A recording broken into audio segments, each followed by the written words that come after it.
Hello, my name is Natasha Waco. Today I am going to be discussing a very important topic, which is the lifelong effects of childhood trauma. To begin, childhood trauma can include a few different things, such as abuse, neglect, or witnessing/being involved in a natural disaster/accident.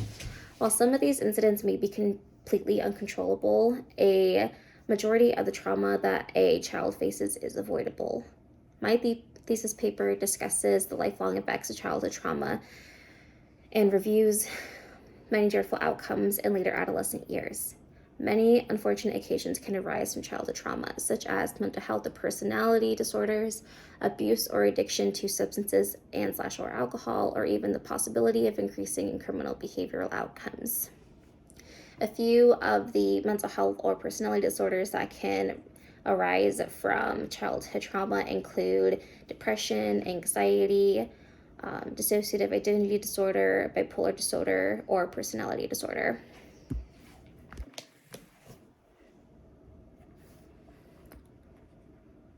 Next, I would like to discuss why I chose this topic and why it matters.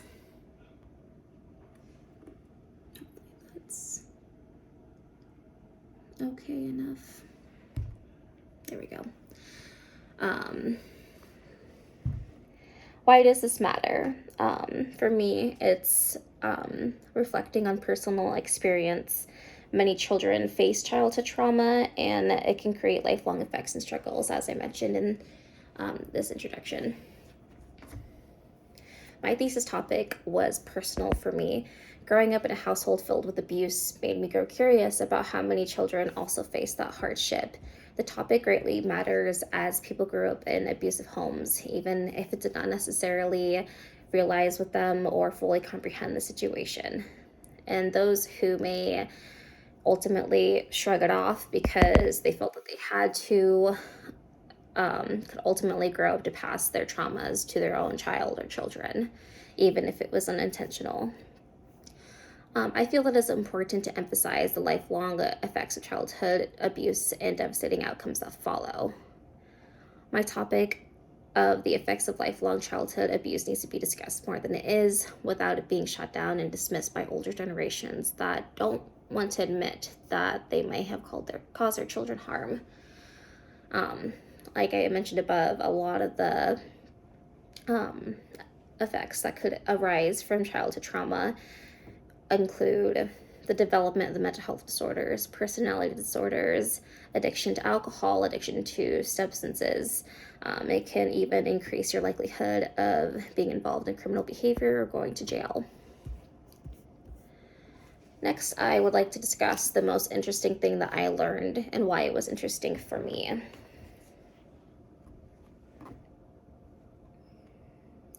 There we go. One of the things that I found really interesting was the flight or fight response to trauma. It is a physiological response of the mind and the body. It's a response to trauma, and having too much of fight or flight response, or being in that state for your body and mind for so long, can ultimately cause wear and tear to the body and mind. It can ultimately affect your peripheral memory, and long-term use in this state, as I said, can overwhelm the mind and the body. The research I found over the brain responding to trauma was the most interesting to me. I've always known certain things about trauma, and I've had some idea about the brain response, but I didn't ever do any independent research for myself. I have had an understanding about flight or fight response as a bodily response to trauma, but never looked at the physiological response of it. Well, it makes sense after reading about it. Fight or flight will ultimately cause a lot of wear and tear on the mind and the body, the more a person experiences or stays in that state. The research I found also states that consistent fight or flight can lead to weaker memory or peripheral details. Speaking from personal experience, I was living in fight or flight mode for a majority of my life. It took a long time for my mind and body to ease back into its natural setting, and for the longest time, my memory has always felt weaker. After reading the research I found, it became clear that it is possible being in the state of survival mode for long periods of time may be one of the reasons that memory has fallen so weakened. The topic of fight or flight was interesting to me because it helped me understand myself a little more.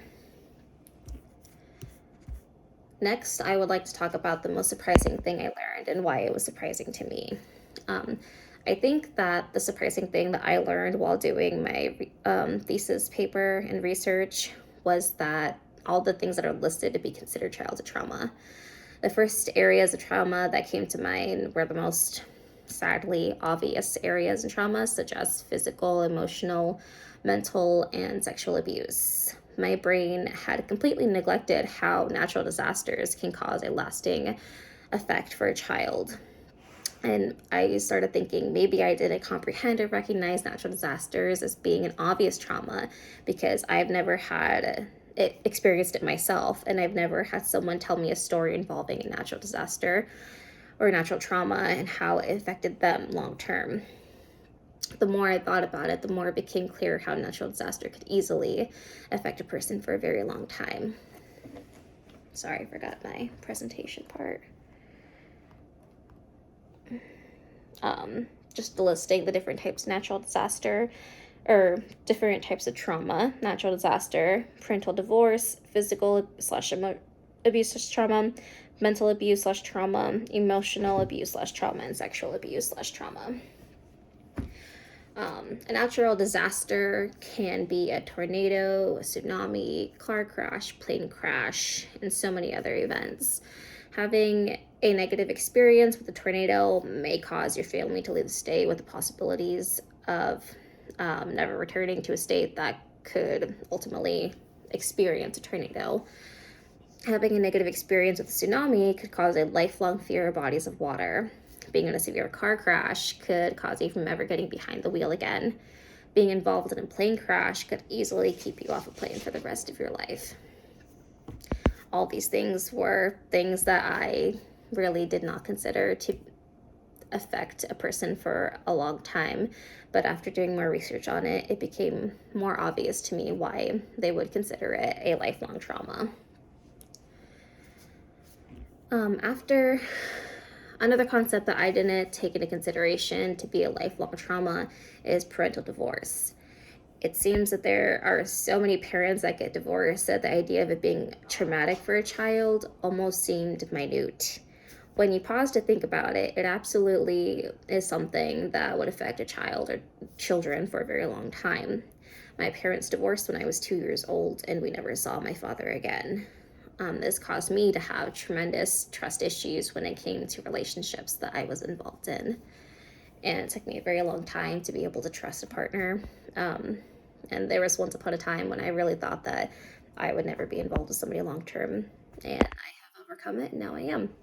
I think this was the most surprising to me because they almost seem so apparent that my brain almost didn't justify them as a trauma. And I'm glad that I did some more learning about them and helped me realize how unfortunate it can be and how that can affect a child for a very long time.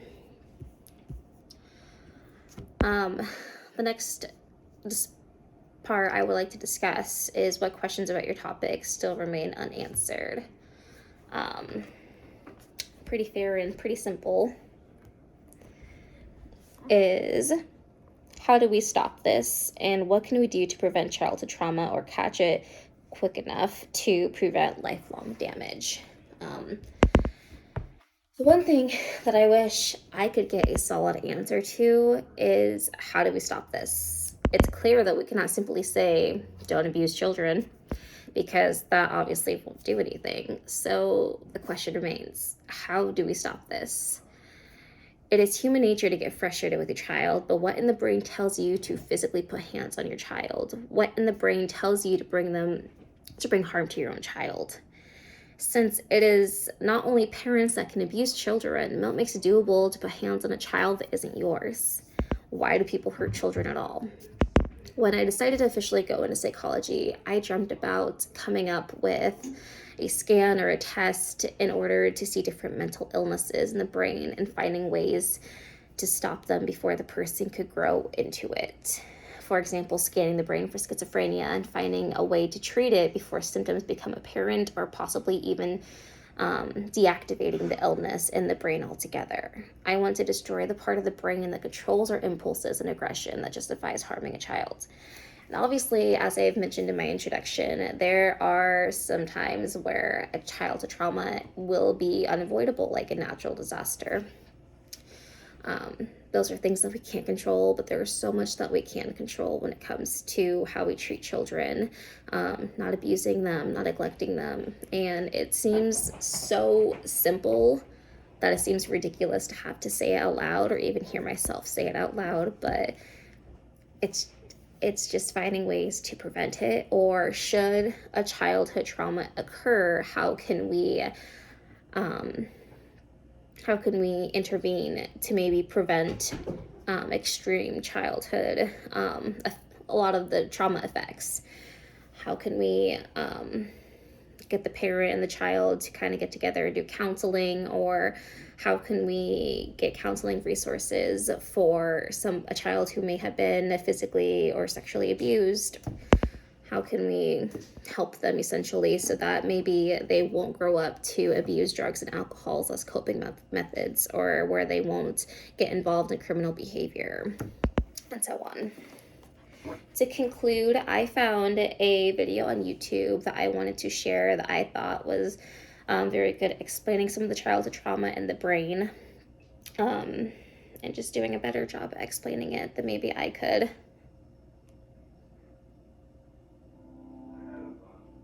Brain development is much more than a story about biology. From the earliest years, relationships with others play a key role in shaping how our brain grows and develops. Early relationships, where there is abuse and neglect, have a long-term impact on children. A brain that has adapted to survive in a threatening or unpredictable world may not work so well in an ordinary environment. This can create what is called latent vulnerability, where early abusive or neglectful experiences with carers put children at greater risk of experiencing mental health problems in the future. For these children, compared to their peers, common experiences like moving to a new school can feel more daunting and stressful. New faces can appear threatening, while positive social cues can be missed. It can be harder to negotiate new social situations and learn to trust new people. Even fun experiences like joining a new sports team can be challenging. Too much focus on potential threat cues can mean missing out on positive social cues such as a playful nudge. Or it causes an overreaction, which leads to an increased risk of conflict and sometimes violence. These reactions can increase the likelihood of generating new stressful events. It's harder to deal with everyday challenges when you feel unconfident and anxious inside, and harder to build and maintain relationships. Over time, this can mean a child loses friends and the support of adults, and so misses out on opportunities to grow and develop. This social thinning can increase the risk of mental health problems in the future. Neuroscience research is beginning to shed new light on how vulnerability unfolds over a child's life. All children need care and stimulation from adults who value them and who show them attention and love. These experiences shape a child's brain development. When children face traumatic experiences like abuse and neglect, their brain adapts to help them cope. We know of changes in 3 different brain systems: the reward, memory, and threat systems. Experiences of domestic violence or physical abuse can lead to hypervigilance, where the brain reacts more to threat. This might help a child stay safe in an early adverse environment, but it can cause problems in more ordinary environments. Hypervigilance can best be understood as a pattern of adaptation rather than a sign of damage. Abuse and neglect can also mean a world where a child's basic needs for care and attention are not met. This can shape the brain's reward system, the part of the brain that helps us learn about positive aspects of our environment and motivates our behaviour. Over time, the brain's reward system can learn to respond differently to things like positive social cues. Neuroscience studies have also pointed to changes in the autobiographical memory system, our memory of everyday past experiences. Following trauma, negative memories appear to become more salient, which means they become more prominent than positive ones, and everyday memories can also become less detailed. This is a problem because we need to draw on past experiences to help us deal with new social situations. Neuroscience research is showing how childhood trauma can create latent vulnerability, increasing the risk of later mental health problems like anxiety and depression. This vulnerability is not just located in the child, but arises through their relationships. Helping children who have experienced trauma still requires ordinary boundaries and consequences, but it also requires us to step back and reflect and see behaviour that we find challenging in a different light. A child may simply be doing their best to survive now, with brain adaptations from the past. We know a child's brain has the capacity to continue to adapt. For this to happen, they need our help to build and maintain trusted relationships, manage everyday stresses, and prevent new ones from happening. We need to encourage them to try again and believe things can be different. This is far from an easy task and takes time. Science is helping reframe our understanding of childhood trauma. Seeing children's behaviour in a new light can mean we respond differently. But there is much still to learn. Working together, we can develop more effective approaches that promote resilience and recovery. We can help children build trusting relationships and create opportunities for their brains to adapt in new ways.